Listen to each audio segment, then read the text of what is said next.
Hi everyone, welcome back. So today I'm gonna make another reaction video. So this time, I'm not sure if you guys have already watched my previous video. If you don't, watch it now. So this time it's gonna be a video about the weirdest thing in the world, I guess. So I've just searched it out this morning. So I thought rather than watching it alone, why not I watch it with you guys. So here we go. So the strangest dishes of all time. So let's watch it together. She basically is like a wife to me. She's very pretty and some of the sweetest eyes and smile that... Like, I just started for 7 seconds and it's already like this. Aku baru start. 7 seconds. And it's giving me creeps already. Okay. Quite frankly, I've ever seen. You're my pretty girl. Lila prefers to sleep on me, but once in a while, she'll let me sleep on her back. If I could marry Lila, I would, because I am that much in love with her. Okay, it just started. Usually what I do is just start lint rolling it. And sometimes hair be in there, and I have... What? It's a square foot of mattress every 3.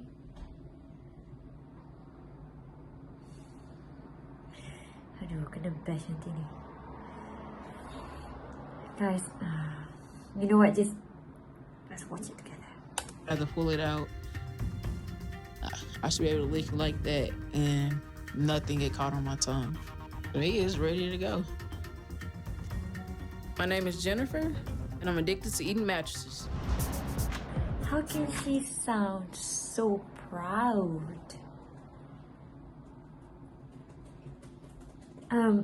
Okay, since we are at it, I want to let everyone know that please eat healthily, whatever is listed in the food pyramid. So eat healthily, never eat your mattress, only use it for sleep. I like my mattress plain and straight up. I know mayonnaise, butter, none of that. There's like a hard texture, like my taste buds to go, kind of like a guitar. When I found out that Jennifer eat mattresses, I was just bummed out. Aku kembang just from imagining it. Oh God. Who am I to judge? But still, never eat your mattress, okay? Never eat your mattress. It is not edible. You cannot eat your mattress. Never. Subhanallah. And I was like, oh, it blew my mind that she did that.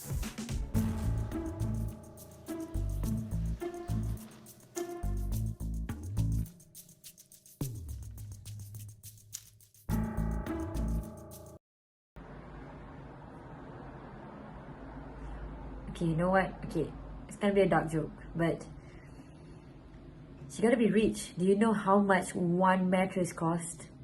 Like, I saw it in at the IKEA, I guess. It was almost like 500 quid for a mattress. So if she ate 8 mattresses since her addiction began, she got a lot of money. And again, never eat your mattress, okay? Never eat your mattress. Every little detail. Hold on. I mean, I can't... Look, can you imagine how many bed bugs and, stuff like that are there in the mattress? So, again, don't eat your mattress. I make sure, like, when my mom's not gonna be in her room, or I can be in her room. So, like, let's say when she get in the shower, I'm tiptoeing in here to get it. The reason why I'm not eating my own mattress is because I ate my mattress already. I start off with the good stuff. The good stuff to me is the pillow top itself. Then I go down to this part. I cut it. After that, I just start ripping it as I go. I get 2 a piece. I'm done with the mattress when it smells funny or if I get down to where it's just the springs. I usually, when I crave to eat some mattress, it usually be after 2 o'clock after I eat. I'm urged, I need an urge, I gotta have it. For some reason, after sex, I would want some. If you guys can watch this without having the face I made just now, you guys ain't normal. You guys ain't normal. I said it. The side effects of eating mattresses is gas is really the only one you have. It enters my body and leaves my body. It goes through my system and goes out. I'm very concerned about her health and like her digestive system, because I have seen it in the toilet. It comes out in whole pieces. It was all the sponge that I was eating. I was like, it clogged up the toilet, like it's just sitting there. If I was that desperate to get it out, I could take it and wash it, do everything I did to it, and I could use it again if I wanted, if I was that desperate. Ain't that strange.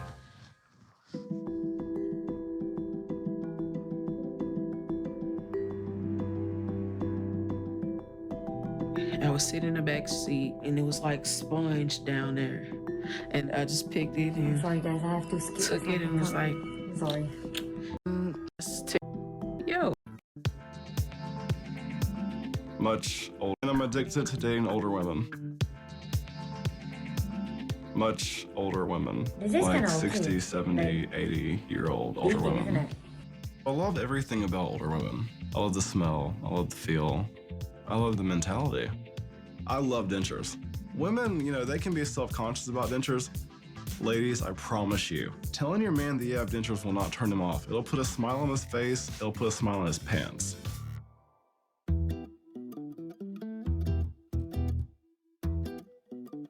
Okay, this might be. I'm on my state. This is kind of normal, but not kind of normal. Cause, I don't know. Cause in my opinion, I guess he's kind of good looking. So why not date someone who is around his age or younger than him? Because I don't see anything wrong with that. It's just that. I mean, there's nothing wrong with dating older women. It's just that. Why not dating the younger ones? If you get what I mean. A website right now, and there's a lady on here named Karen. She absolutely has the look that I'm attracted to. She has the platinum hair. She has a great smile. She looks very pretty, very adventurous. So I'm gonna send her an email. There's a lot of terms for sexy older women. There's MILF, saber-toothed tiger. I've also heard cougar. My favorite term, I would probably say it would be silver fox, because the silver fox relates back to the platinum hair, and that's what really turns me on. So I just sent an email to I feel bad. Because you know what? When he said, turns me on, did he consider like that woman might be her mom's friend or something like that? Because they might be on the same age. Right? Karen, and hopefully she responds. Yeah, she's gorgeous. The first time I realized I was attracted to older women, I was in 6th grade. There was a really, really sexy teacher, and she was probably about 65. She had the platinum hair, she was top heavy, and she was just gorgeous.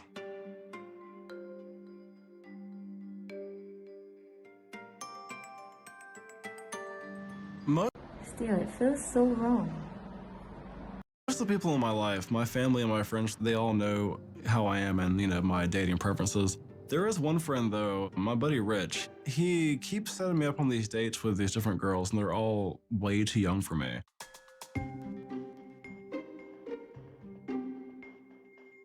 So how's work, man? Oh, you know, the usual. Same old, same old. How are those two newbies doing? I met Kyle on my job. We both are emergency dispatchers. I've known Kyle for about 9 months. It's a new friendship. Kyle, I'm gonna tell you something. I know how, like, you know, you and my other buddies, none of you guys have actually met my girlfriends before. That's true. Yeah. I date older women. Okay, how old? Generally, they're 60 plus most of the time. Like 6-0, right? 6-0. That's a bit extreme. What you're telling me is that you're basically obsessed with grandma love. Yeah, I would say I was addicted to the silver foxes. When you told me I was addicted to grandmas, I was just completely shocked. Like, it blew my mind out of the water. How does that even work with the intercourse kind of thing? It works very well. I mean, you don't just wake up one day and you're like, you know what? I'm 65 and I'm done having sex and I'm just gonna close up shop. I just don't understand. How can you pass up like a young girl for something that's just not as appealing, I suppose? I don't know. That's where you're wrong. The young girl is not as appealing, like you just said. Okay. I disagree. I have to disagree with that. But maybe, again, it's just my preferences. So I still think that this is kind of wrong. Not kind of, this is wrong. So, like, because you know what, in my opinion, for like 60-age ladies, maybe enjoy your life, I guess, more in terms of dating. I mean, not dating, but going on holidays with your best friends, your husbands, or your grandchildren. If you don't have any, go spend your money somewhere else rather than dating this person. Because in my opinion, he kind of looks like he's a gold digger. So gotta keep an eye out for this guy, just in case if he dates your mom, your nana or something. So this kind of guy exists. Maybe not just him, maybe there's another like 20 people like him. That's like, take care. Don't get it. I just don't get it at all. Some men like blondes, some men like brunettes, some men like men, some men like fat women. I like older women. In the future, if you want to set me up with, you know, whoever, when you're talking to these girls, instead of being like, hey, go out with my friend, I'll be like, hey, is your grandma a widow? My name is Mark, I'm 20 years old, and I'm in a relationship with 15 inflatable animals. I thought it was just one. My inflatables are the funnest creatures I have to hang out with in my life. I'll eat with them. Wait, you want my food? Do this your own. Watch TV together. Be fine, I'll show you like. If I bathe my inflatables, let's get your snap bite. I'm very sorry. I know everything I said just now, or what I'm gonna say is gonna hurt some people, but these people are actually sick. So it is not normal to talk to non-living objects. So like, you can't talk to inflatable animals and imagining like they're talking back to you. That is very abnormal. So you need to consult or I don't know, get help. But this is kind of serious. Oh my god. Do take my inflatables out swimming. Mark's addiction to inflatables began 6 years ago when he purchased a whale for his pool. Since then, the 20-year-old college student has added 14 animals to his inflatable family and even prefers them over people. The thing about inflatable pool toys I love is that they're soft, they're cuddly. The bigger they are, the better they are. Kind of means there's more to love. And it's really nice to have somebody to talk to. No sé me, you don't get it tonight? You don't talk to them. Soda, okay. When I first found out about Mark's inflatables, I thought, that's strange, or how can you be into something that's not really real? Mark first turned to inflatables for love and affection when he was 14 years old. My mother really wasn't there for me when I was a child. First time I hugged my inflatable whale, I actually started feeling all that love and compassion that I never got from my mother. That is sad. That is sad, okay? That is sad. Now he's so dependent on his inflatables, he can't be separated from them for more than a day. When I'm at school, I start missing them, and it's almost like if I'm going a little bit crazy. Hey, Charlie. Once I go home, basically give him a hug, give him a kiss, spend like family time together. Okay, we can talk more about you if we want. I'd say every one of my inflatables has a different personality. A little down today, don't you? Some like different types of music, some don't. Some like to just be lazy and sleep all day. They all sleep all day. I would say they get along together pretty well. While Mark never tries to play favorites, Lila the dragon holds a special place in his heart. She basically is like a wife to me. She's very pretty and some of the sweetest eyes and smile that, quite frankly, I've ever seen. You're my pretty girl. Lila prefers to sleep on me, but once in a while, she'll let me sleep on her back. If I could marry Lila, I would, because I am that much in love with her. But Mark and Lila haven't taken their relationship to the next level yet. Me and Lila Dragon. Oh my god. I keep on trying to imagine, like, what happened if there's another 10 Lila? Like, is he gonna buy all 10 of them? Because they're all inflatable, so you can just find them anywhere you go. So if you go to any shops near the beach, you can find like another 20 Lilas. So I wonder how it works. And don't have sex together. We keep our relationship clean.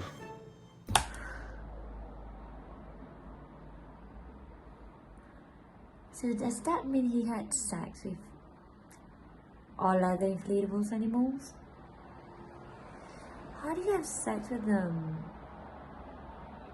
Oh god, no. We just kiss and hug. Mark's so dependent on his inflatables, the thought of losing them sends him into a panic.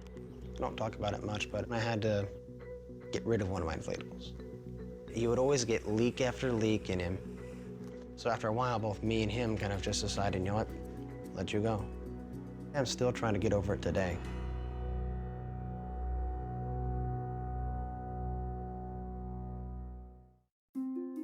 I'm concerned that Mark might be a little bit too reliant on the inflatables, especially if like he wants to have a successful future with other humans.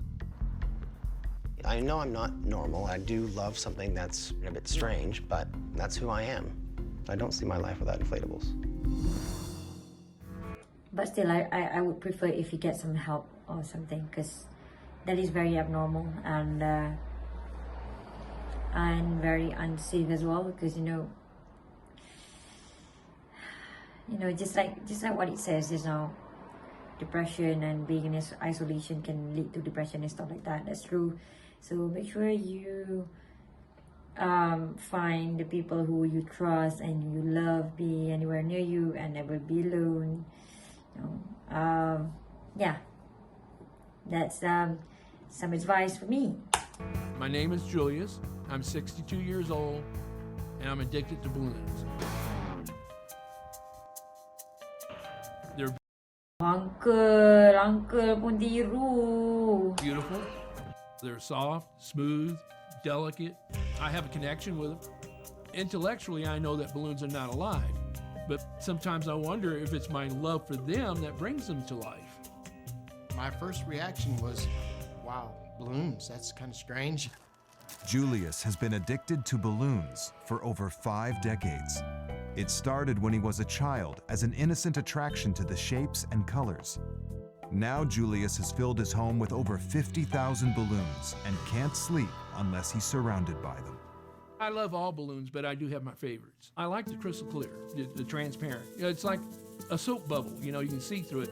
I've got the long ones, the round ones, but my favorite is the spherical ones. Why? I don't know. I guess it's like a guy that prefers blondes or brunettes, Julius is so addicted, he even has an entire room dedicated to balloons. This is my balloon sanctuary. I sleep in my balloon room every... But at least you know what, this one is harmless, so it doesn't hurt anyone or like dangerous for the man himself, unlike the lady who ate the mattress. So yeah, in my opinion, at least this one is safe and doesn't bother anyone else and harmless. Every night. When I wake up in the morning, it's like being in balloon heaven. But Julius's obsession with balloons goes beyond shapes and colors. My love for balloons, it's also a sexual love. When I see a beautiful balloon, my heart starts to flutter and I get aroused. I'll take a 12-inch and I'll inflate it to 11-inch. That way it can take a lot of abuse. I'm holding one, hugging it, I'll kiss it, and it's like being in heaven. I mean, don't you like to hug? I take it back. It is kind of harmful to have sex with a balloon. Please do not try to imagine it or even try to do it. Do not try this at home. Thank you. Hug and kiss the woman that you love.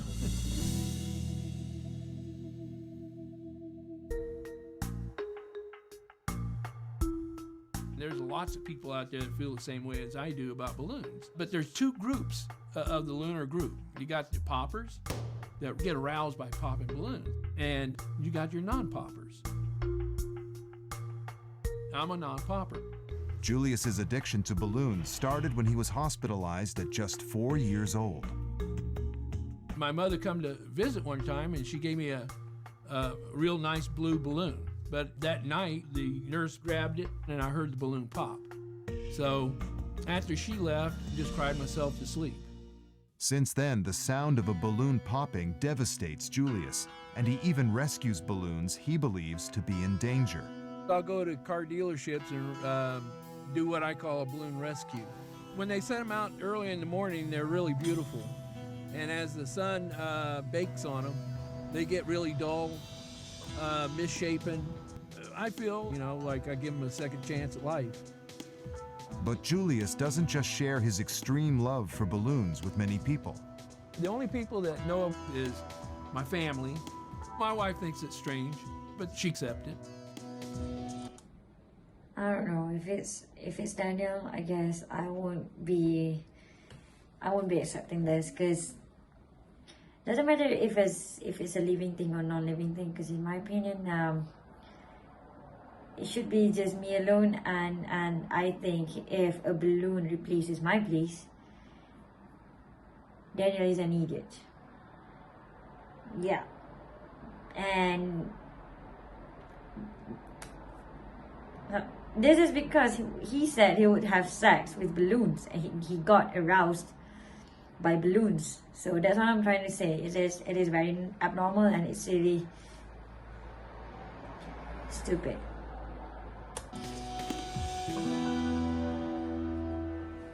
Of course The you fact refused. that he feels like he has to keep it a secret definitely points that there is a problem. I see nothing wrong with loving balloons. It's not hurting anybody. It's not dangerous, and I have no desire to change. Alright guys, so thank you so much for watching. Make sure you live a healthy life. Never eat your mattress, and never do weird things, and never try to do thing with non-living things.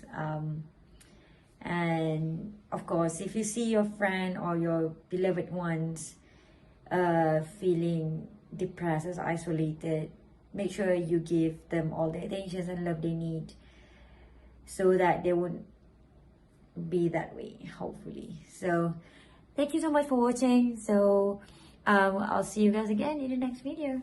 Bye bye.